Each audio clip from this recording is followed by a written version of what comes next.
Morning, guys. Welcome to Coffee Chat. Mm-hmm. I'll tell you what, beautiful, beautiful Friday morning, and I just saved that sip just for you. Now, I don't know if you can see it, but got a little steam coming off of the cup there. It's a little bit cooler this morning, but not much. It actually feels really, really good. I'll tell you what. Mm.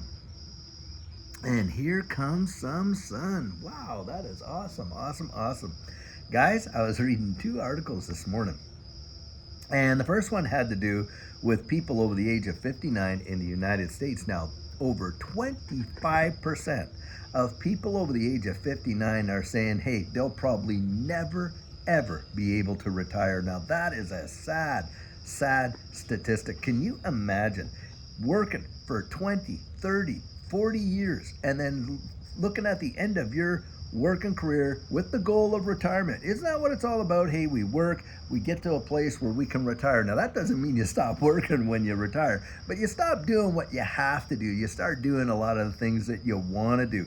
I mean, that's the fact, Jack. A lot of people, they go to school, they go to university, they do whatever, they end up in a job. They think it's a job that they're going to love, and they find out they absolutely hate it. But anyway, they're put in that position. They stick with that job because look, it's the security that it brings, right? They're raising kids. Those kids need shoes, clothes, braces, on and on and on.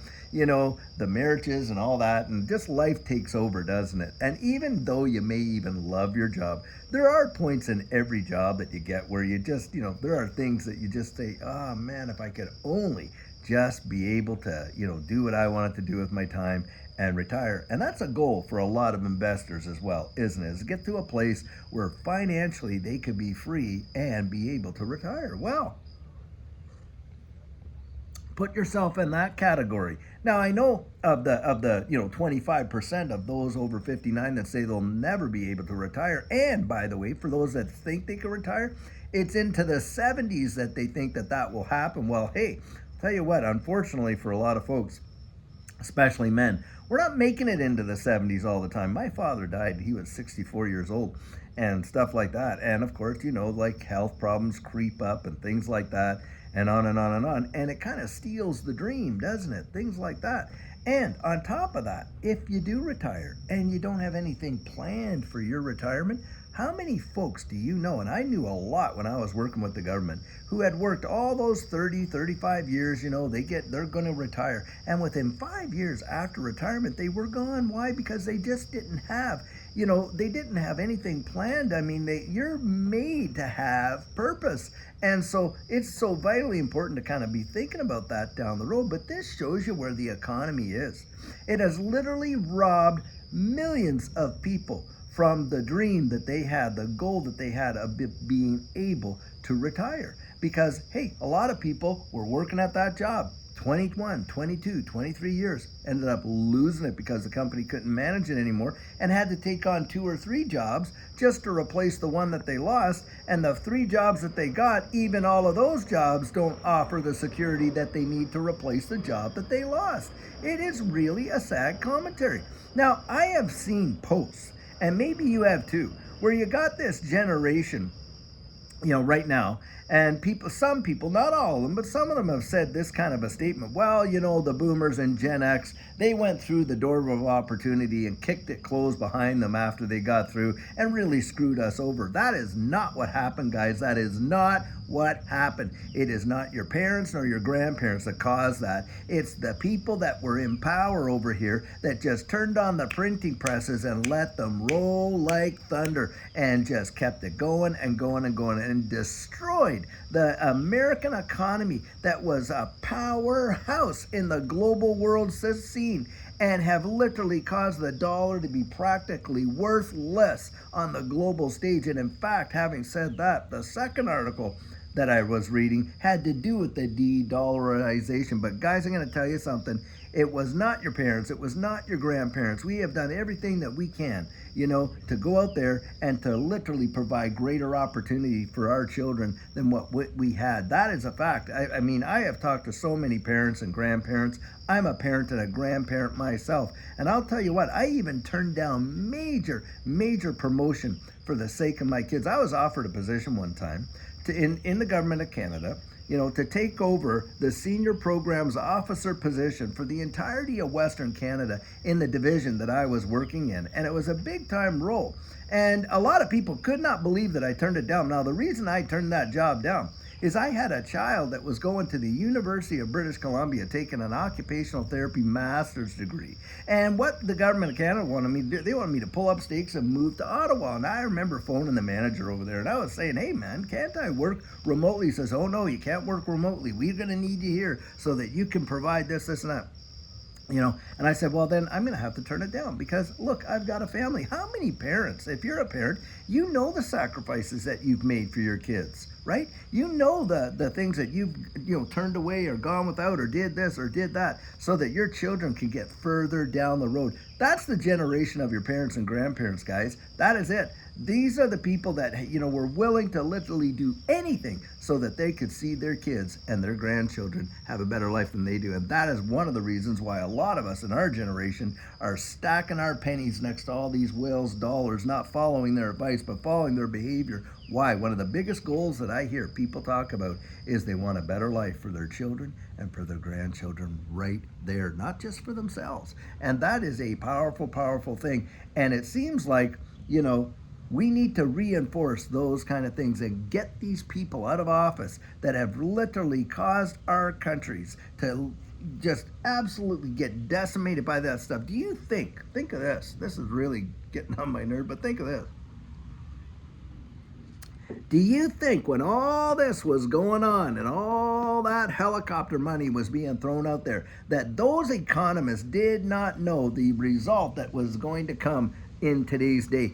You better believe they knew. They absolutely did know. There you go, flag, fly. I'll tell you what. They did know. They knew for a fact what was going to come down, but they let it happen anyway, guys. What we're dealing with here is intention, isn't it? This is not, as they say, pandemic. It was a plandemic. That's exactly what it is. And that's the way I kind of look at it, because I've even put it out on my channel, a clip that I have got saved because you can't even find it on the internet anymore.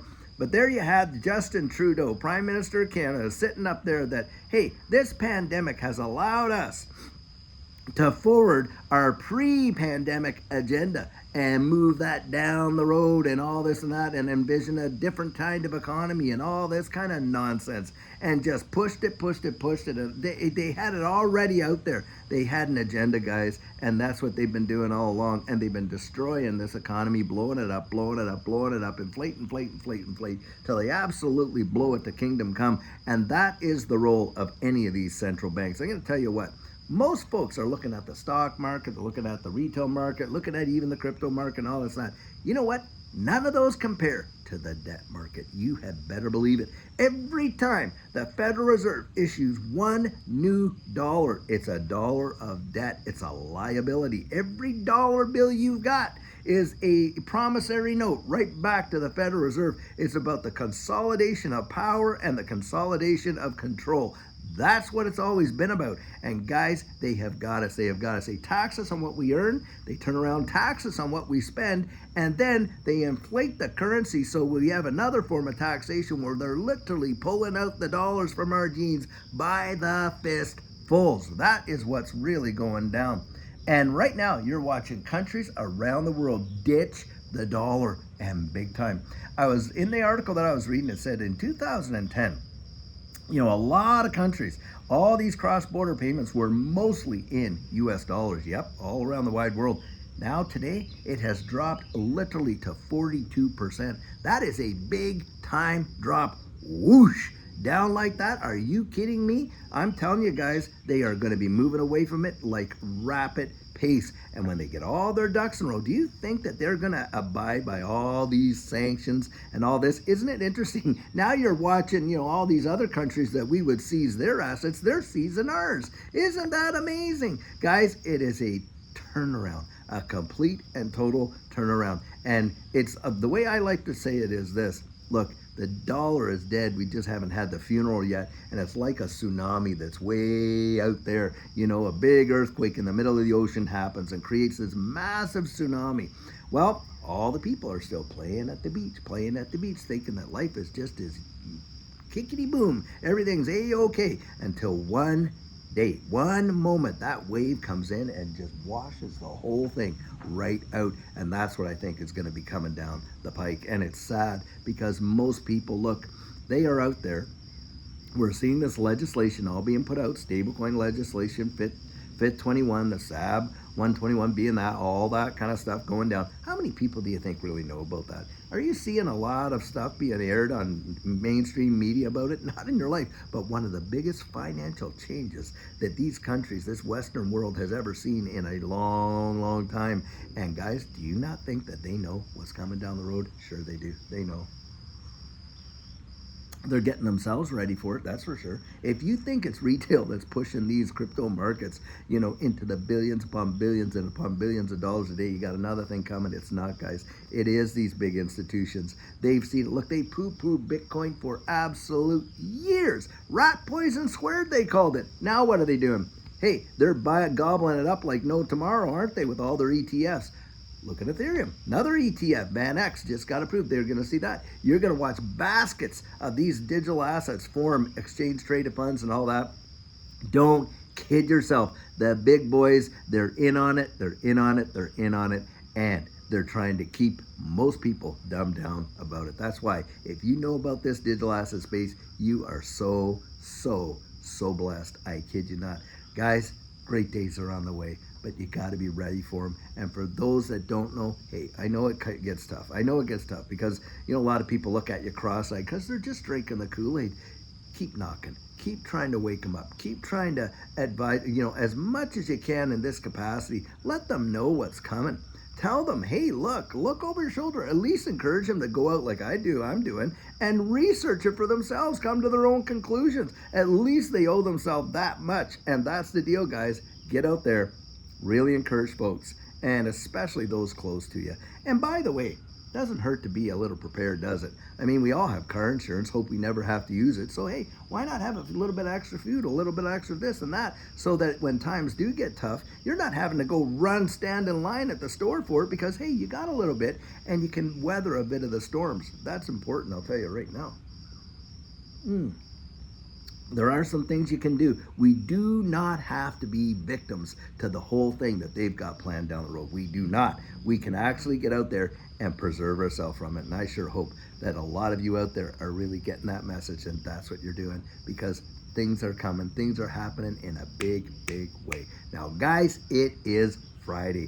That means, hey, we got the weekend right here, right? And weekends for sure should be, as much as you can make it possible, for friends and for family. You out there, spend time with your kids, spend time with those you love and things like that. Because I'll tell you, from my perspective, that's what matters the absolute most. And yep, when you actually succeed financially, it does provide you more time to do all that. And you want to get out there and really do it. Now, we do have our Saturday question and answer coming, and of course, Sugar on Sunday, and you're more than welcome to join us for those 10-15 minutes on Saturday and on Sunday. Really amazing times. We've had some great responses, and I'll tell you what, you guys right there, you make this community. This is not the David and Judy show, Digital Outlook or whatever, because it's nothing without you guys. Absolutely nothing. You've built the community. This is our community. It's not my community. I'll tell you right now, not at all. No, it's your community actually, because you guys make it a community, and I love to see the comments. By the way, I read